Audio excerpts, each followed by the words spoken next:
Yeah, IMEI number is something that is to be protected. It is something that is unique to every device, right? It is kind of a personal information. Now,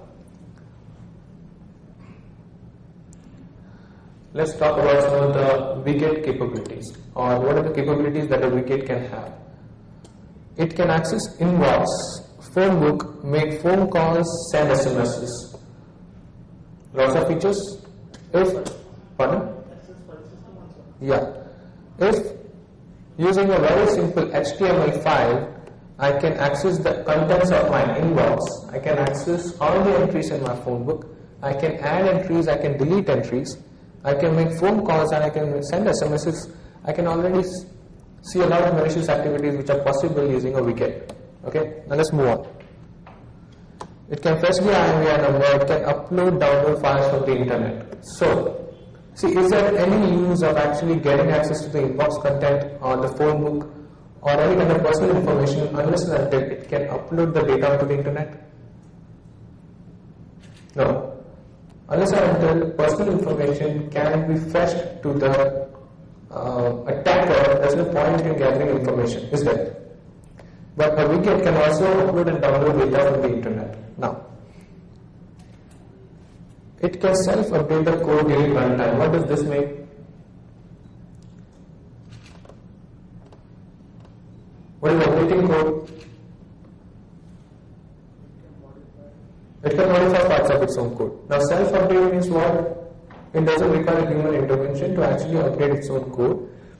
Now, using this particular facility, what we can do is, you can write a very simple HTML file which will contain no malicious code. But upon execution, it will download the malicious code from the internet, update its own code, and might turn into a malicious application. Now, I've made a very small video that will demonstrate some of the features that you can have using a WeGet. Okay, the quality of the video might be a little low, but then I have to click it or capture it using my camera. The device that you're looking at is the Nokia 5530 Express Music, and this is just to make sure that it is the original firmware. It is the original firmware just as it appeared when I bought the phone. No modifications, no tampering with at all.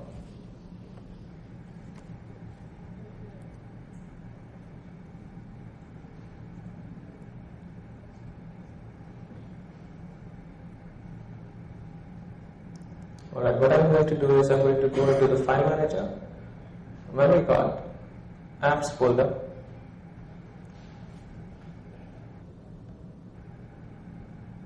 Okay, first of all, what is the extension of that particular file? .sys. Now, what is sys file? Symbian installer. Basically, it's like a setup for Symbian applications, right? Now, let's see what happens if I try to install a Symbian application on a phone which is not hacked, okay? Which is not signed, obviously. The application is not signed, and I'm trying to install it on a phone which is not hacked.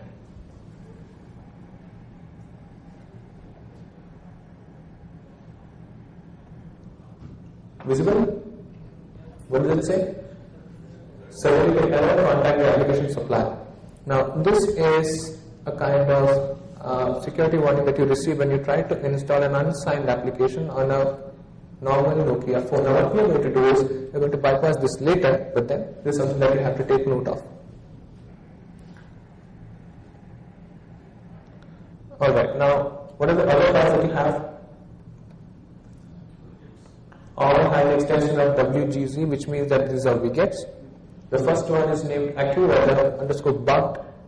The other one is AccuWeather, which is the actual WeGet. Now, this is a WeGet, if I'm not wrong, which you can download from the OV store itself, which is available free for download. What I've done is I've bugged the original WeGet with some code which is malicious in nature, just to demonstrate that it is possible. Along with that, I've coded another WeGet called as evil.WeGet, which does a lot more. Now, first of all, I'm just going to install the original application on my phone. I'm going to install it on the memory card of my phone.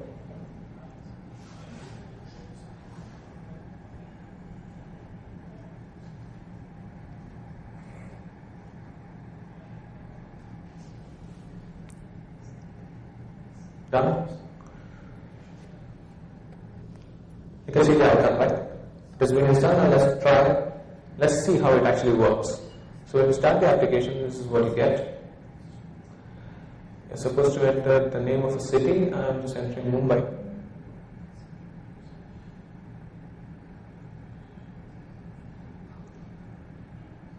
I'll have to hit search and then type.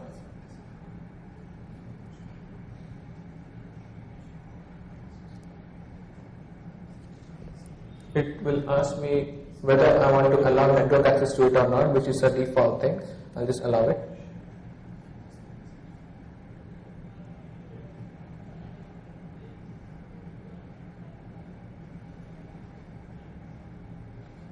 Done, right? So the application is working normally. Now what this particular application will do is that it will access internet and gather the correct weather conditions for that particular city or state or whatever it is. Now what I have done is that I've taken, see now, widgets by default on Symbian are totally untrusted applications, which means that they have no rights. If they want to access network, or if they want to access a particular file, or if they want to access some kind of privileged activity, then they'll have to ask for a user permission. Some of the permissions are user grantable. Now what I'm going to do is I'm just going to run the bugged version of it so that you can see what are the differences.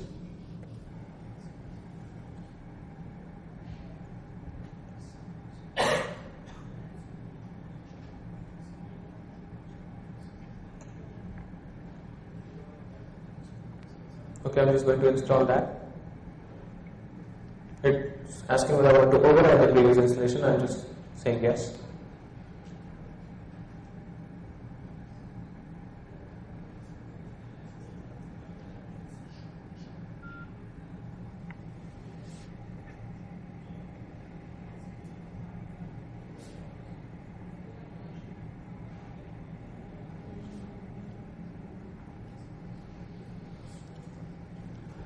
Installation complete.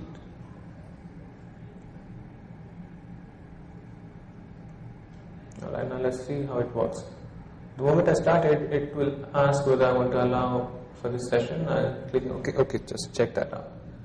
What you are seeing on the screen is my IMEI number, which means that what I've done is that I've taken the original AccuWeather widget, opened it using WinZip, extracted the HTML file out of it, or the JS script, and I modified the script, or actually added just a few lines of script, which is going to display my phone's IMEI number in an alert box.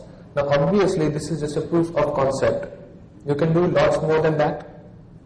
If I've got malicious intentions, obviously I'm not going to give an alert saying that this is your IMEI number. I might do more interesting things.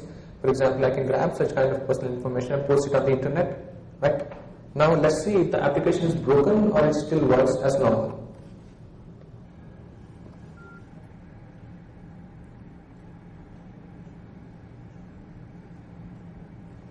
Still working fine?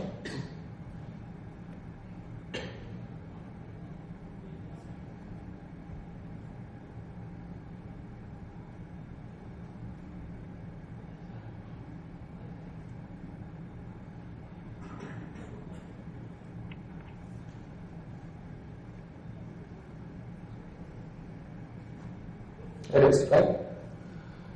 So this is it, this part one. Now we'll go on to the next widget that I created, which has got a lot more capabilities. It's actually another proof of concept that demonstrates what else can you do using a widget. I've named it as evil.wgz. I'm just going to run it, install it on my memory card.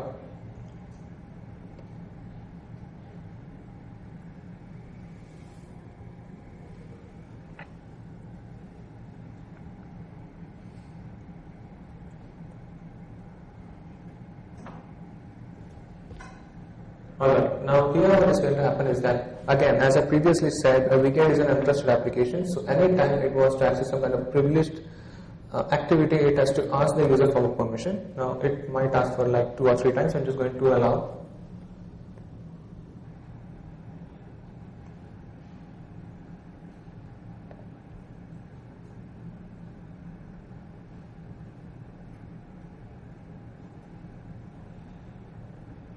Okay, what does it say? version data uploaded, now opening it in the default browser. Now this is going to take a while I explain to you what exactly this particular widget did. It accessed my inbox, grabbed the first SMS that was present inside my inbox, accessed my phone book, grabbed top 5 contacts from my phone book, grabbed my IMEI number and posted all this content to an evil PHP script that I posted on a web hosting service that I have. It's a free web hosting service that is registered in my name. So this is what is being done. Now what the widget is going to do is that once the data has been uploaded, it is just opening that particular file which contains all my personal information on the remote location inside my phone's default web browser. Now this is going to take a while.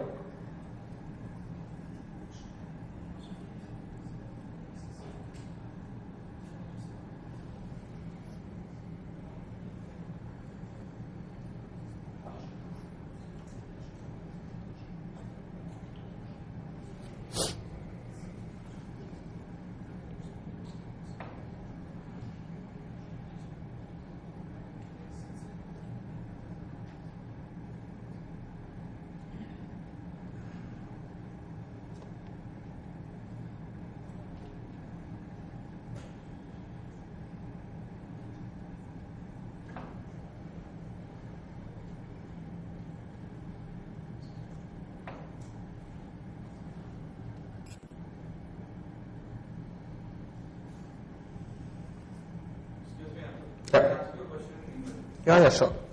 All this is happening on this version of Symbian. Symbian 1 or the Symbian 3 which is being used on the... This is the latest Symbian OS S60 version 5. For example, I'll just give you an example of some of the devices that are running this particular version of the OS. X6, Nokia X6, 5233, 5230, 500, 5530, literally almost every touchscreen phone from Nokia except for I think N8. Yeah. Now these are the latest phones that have just been released in the market. They are based on Symbian, I think. Yeah. But then even these can be hacked. Currently even N8 has been hacked. So this is something that is universal to almost all Symbian OS phones above version 3 or any other Symbian OS which supports widgets. Section 1 attack is entirely universal to all Symbian phones that support widgets. Right?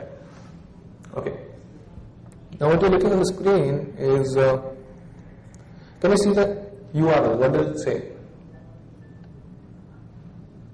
Yeah. Symbian 2 is not a latest one. I know that. Yeah. You told that it is a latest.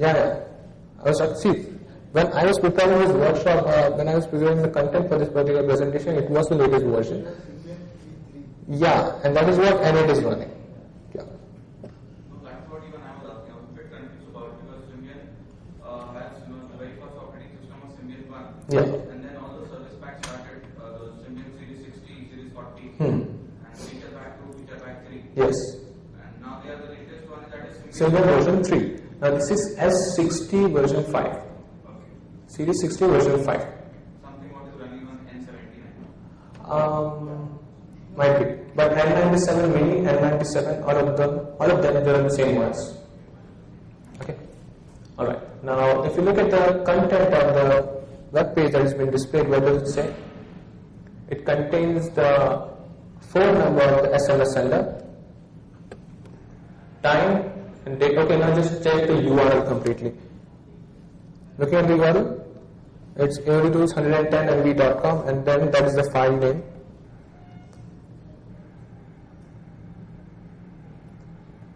Okay, it was a text file actually, which the name of the text file is the IMEI number of my device. That is the way it has been organized. Now, if you look at the content, it contains 5 contact entries from my phone book.